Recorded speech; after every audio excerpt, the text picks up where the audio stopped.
And these are people that lecture all over the world. You know, they get they've fooled the world that that they know what they're talking about this is how the business is done, and it's the absolute opposite is true.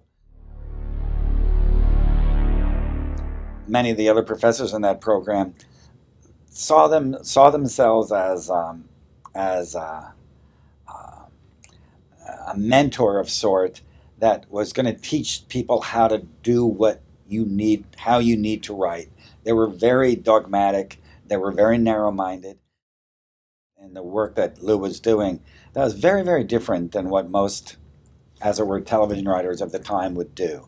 Not only because I thought it had a social consciousness to it, but also because I actually thought it was intelligent in a way that much television wasn't, and intelligent in a way that really, I think, underscored the kind of depth of character that he was actually doing a film on, doing a story about. And that was very impressive. I mean, he was one of the few people at UCLA who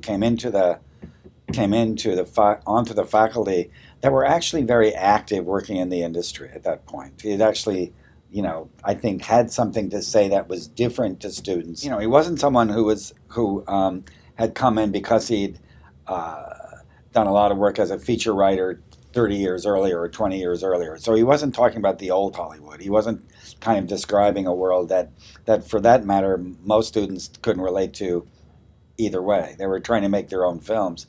But he was someone who could come in and teach the craft of screenwriting, and someone who could come in and talk about the world of writing and the world of production from a professional viewpoint that was actually not only imbued with a sense of reality to it because he'd actually experienced it, he was actually doing it. He was very perceptive. He had really had understandings about how the industry worked, understanding about how the craft worked, that I think made him a very special teacher. And it made him the kind of, I think, contributor to a student's education at UCLA that was, again, somewhat unique in that program at that point. Lew wasn't narrow-minded or dogmatic in any way. He was someone who really understood the craft, who really supported what students wanted to do, rather than try to change them into some sort of kind of writer that a couple of the, how do I say this delicately, other faculty at UCLA were more, I think, more narrowly focused upon. There were things that happened at UCLA that I'll describe to a circumstance. There was, the end of the quarter screenings was always a grill. Students would make their films, all students, whether you were making your first little Super 8 feature or whether or not you were making a featurette, short film, or whether you're making your thesis film. And you'd show the film to the faculty, and in public, in front of the whole student body, various faculty would grill you about it, would question what was going on. So much of that was based on those faculty members proving themselves to that audience, acting out in front of that audience their own narrow-minded sensibility. He didn't come in to tell people to try to prove himself to that audience.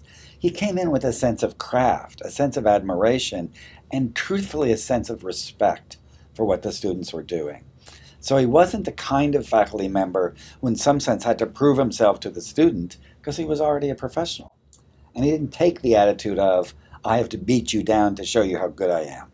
And that's something, unfortunately, or whatever you want to see it, is too much part of what, that kind of narrow-minded pedagogy, could be. I don't know if it's Hill Street Blues or something else that he was working on that had given him something of a reputation. But it was controversial. It left you feeling very uncomfortable. And because of that, I always remember the ways in which Lew and Richard Masur and a number of other people talked about what he had done, what he'd created.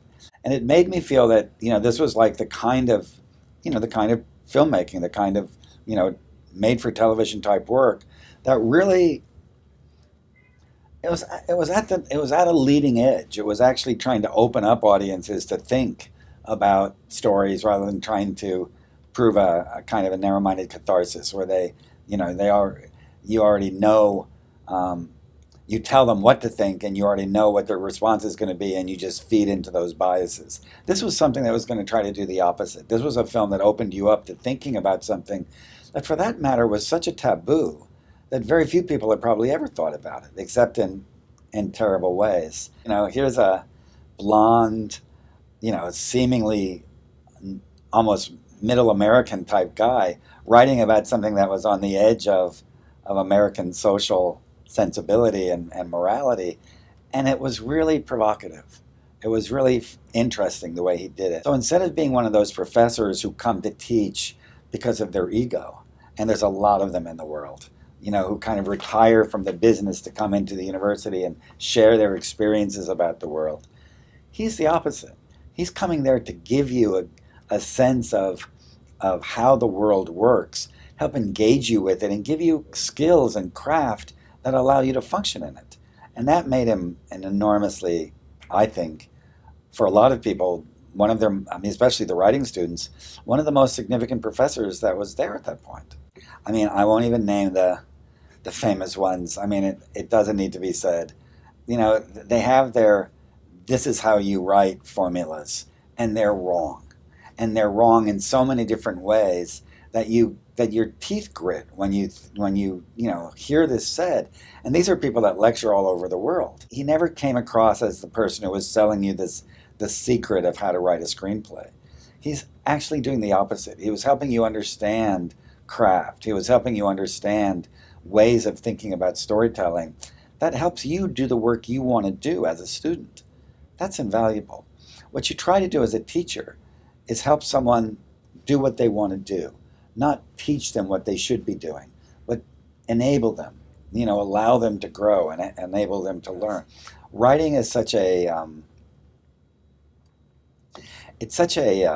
elusive skill, and you can't teach it in an easy way. You've got to encourage people to work. You learn writing by writing, and you've got to learn how to get better at it by writing, by continuing to work, and by actually finding, as it were, your voice, finding your skill.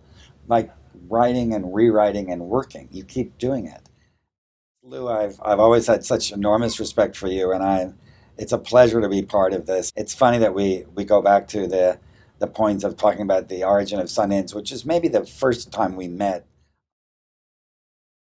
You should remember your days there with all of the accolades and credit that you deserve.